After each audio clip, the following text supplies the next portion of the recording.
Hi friends, आज हम लोग डिस्कस करने जा रहे हैं एन टाइप सेमीकंडक्टर का। सिलिकॉन और जर्मेनियम दोनों सेमीकंडक्टर मटेरियल हैं और हम लोग यहाँ देख सकते हैं कि दोनों के आउटर मोस्ट ऑर्बिट में 4 इलेक्ट्रॉन्स रहते हैं और किसी भी एटम का ये प्रॉपर्टी होता है कि वो इलेक्ट्रॉन्स को या तो डोनेट करके या शेयर करके भी आउटर मोस्ट ऑर्बिट में 8 इलेक्ट्रॉन्स को करके अपने आप को स्टेबल कर ले।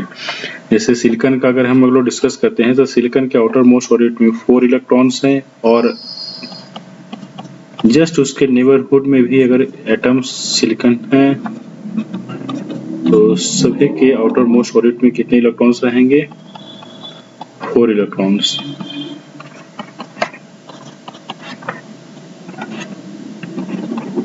ये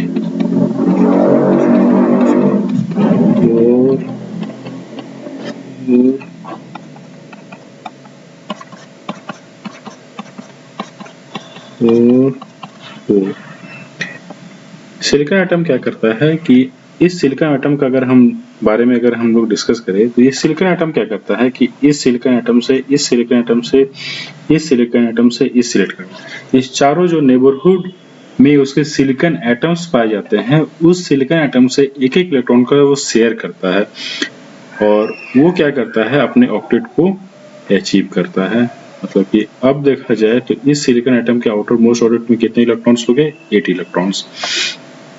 यही प्रोसेस या यही चीज सारे के सारे इस सिलिकॉन एटम भी करते हैं कि अपने नेबरहुड एटम से इलेक्ट्रॉन का शेयर कर आउटर मोस्ट ऑर्बिट में 8 इलेक्ट्रॉन करके वो अपने आप को स्टेबल अचीव करते हैं, स्टेबिलिटी को अचीव करते हैं। जैसे कि अगर सिलिकॉन एटम यहाँ के बारे में अगर हम लोग देखें तो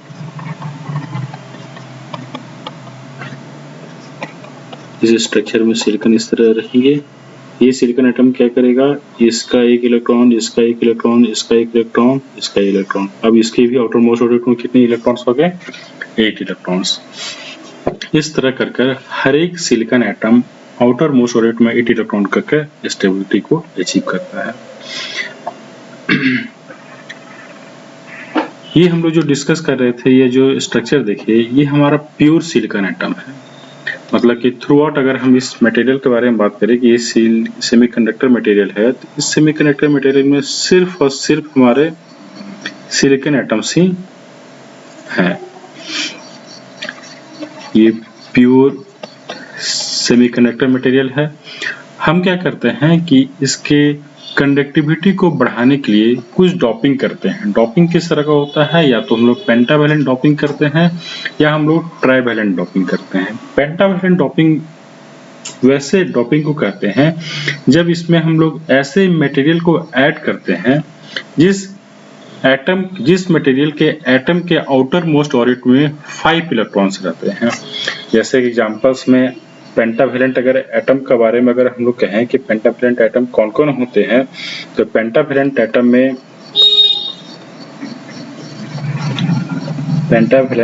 एटम्स में आते हैं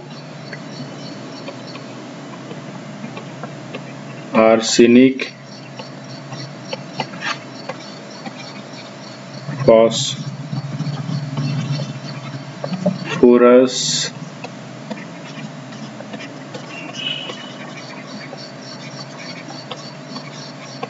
बिस्मथ और एंटीमनी।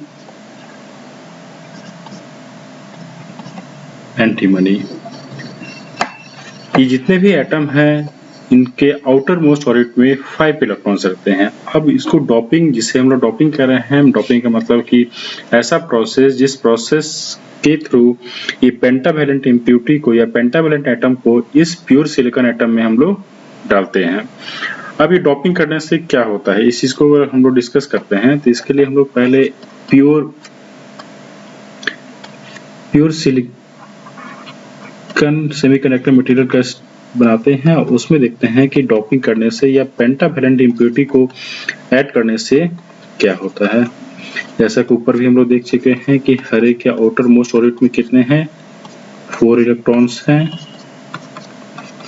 तो उसे हम लोग पहले बना लेते हैं। 4 इलेक्ट्रॉन्स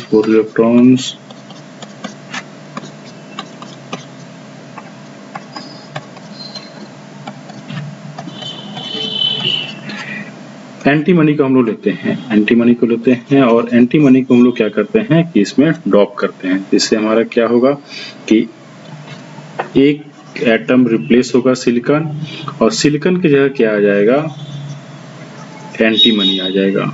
इसे हम लोग अलग अलग से शो करते हैं जिससे समझने में हमें आसानी हो। इसके आउटर मोस्ट ऑर्बिट में कितने इलेक्ट्रॉन्स हैं, 5 हैं। ये एंटीमनी एटम क्या कहता है कि इस सिलिकॉन एटम से, इस सिलिकॉन एटम से, इस सिलिकॉन एटम से, इस सिलिकॉन एटम से, हर एक सिलिकॉन एटम से जो उसके नेबरहुड में 4 सिलिकॉन एटम है उससे एक एक इलेक्ट्रॉन को शेयर करता है। जिससे क्या होता है, ये ऑक्टेट अचीव कर लेता है, लेकिन एक एक्स्ट्रा इलेक्ट्रॉन इसके पास बच जाता है। क्यों कि अगर इसे हम लोग इस तरह डिनोट करें,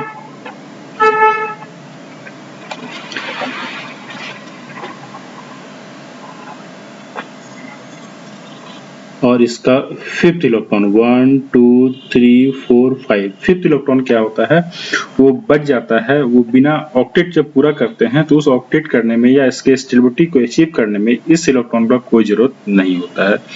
इस प्रोसेस से क्या होता है कि एक एक्स्ट्रा इलेक्ट्रॉन इस प्योर सेमीकंडक्टर में इम्प्योरिटी को डालने से एक एक्स्ट्रा इलेक्ट्रॉन क्रिएट हो जा रहा है जो इलेक्ट्रॉन कंडक्शन में पार्टिसिपेट करता है। अब अगर हम इम्प्योरिटी को जैसे जैसे बढ़ाएंगे, अगर हम इम्प्योरिटी अगर 100 करते हैं, अगर 100 एंटीमनी एटम अगर प्योर सेमीकंडक्टर मटेरियल में ऐड करते हैं तो हमारे पास कितना इलेक्ट्रॉन एक्स्ट्रा हो जा रहा है जो कंडक्शन में पार्टिसिपेट कर रहा है, तो 100 इलेक्ट्रॉन्स मेरे पास हो जा रहे हैं जो इसके कंडक्शन में पार्टिसिपेट कर रहे हैं, जिससे इस प्योर सेमीकंडक्टर मटेरियल का क्या हो रहा है, कंडक्टिविटी इंक्रीज कर रहा है। तो अब हम देखते हैं कि इसमें माइनॉरिटी और मेजॉरिटी चार्जेस क्या होते हैं।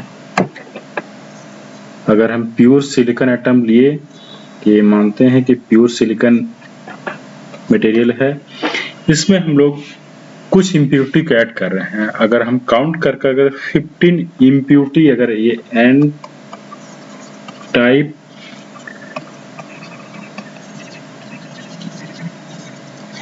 ये एन टाइप सेमीकंडक्टर है, इसमें इम्प्योरिटी ऐड कर रहे हैं, और इम्प्योरिटी ऐड करने के लिए हम लोग इसमें अगर काउंट कर 15 इम्प्योरिटी ऐड करते हैं, मतलब कि एंटीमनी एटम को काउंट करके अगर 15 ऐड करते हैं तो हर एक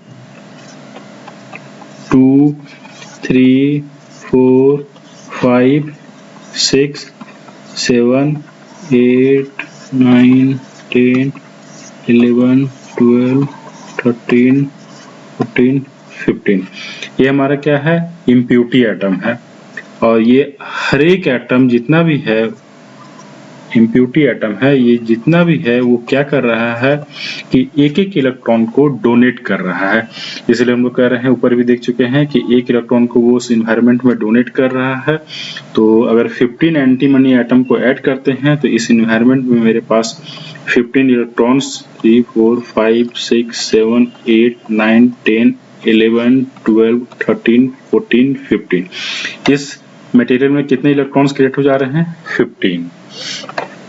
और किसी भी टेम्परेचर पर कुछ न कुछ कोवलेंट बॉन्ड ब्रेक करते हैं। अगर कुछ सिलिकॉन एटम, जैसे ऊपर भी हम लोग प्योर सिलिकॉन एटम देखे हैं, इस प्योर सिलिकॉन एटम में किसी भी टेम्परेचर पर अगर बात करें तो एटम का आउटर मोस्ट ऑर्बिट में एटम जो रहते हैं उसे एनर्जी मिलता है किसी टेम्परेचर पर, जिसके कारण क्या होता है कि कोवलेंट बॉन्ड ब्रेक करते हैं। कोवलेंट बॉन्ड ब्रेक करने से क्या होता है कि अगर एक कोवलेंट बॉन्ड ब्रेक कर रहा है तो हमारे पास एक इलेक्ट्रॉन्स क्रिएट होगा और एक होल्स क्रिएट होगा।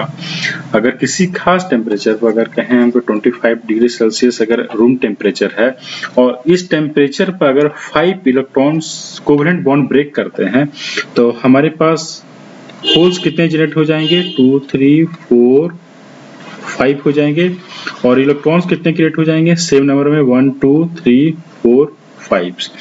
अब अगर हम पूरे स्ट्रक्चर को देखते हैं कि इस टेम्परेचर पर डॉपिंग करने के बाद ओवरऑल क्या हुआ, तो हम लोग ये देख सकते हैं कि इसे, जिससे हम लोग सर्किल प्लस से डिनोट किए हैं, ये हमारा कितना काउंट करके हो जा रहा है, ये 15। ये क्या है, मेरा डोनर आयंस है। ये डोनर आयंस है जो इम्प्योरिटी को ऐड कर रहे हैं। ये प्लस से हम लोग क्या डिनोट किए हैं, इससे हम लोग डिनोट किए हैं होल्स का। इसको काउंट करेंगे तो ये होल्स मेरा पास कितना हो जा रहा है, 5 हो जा रहा है।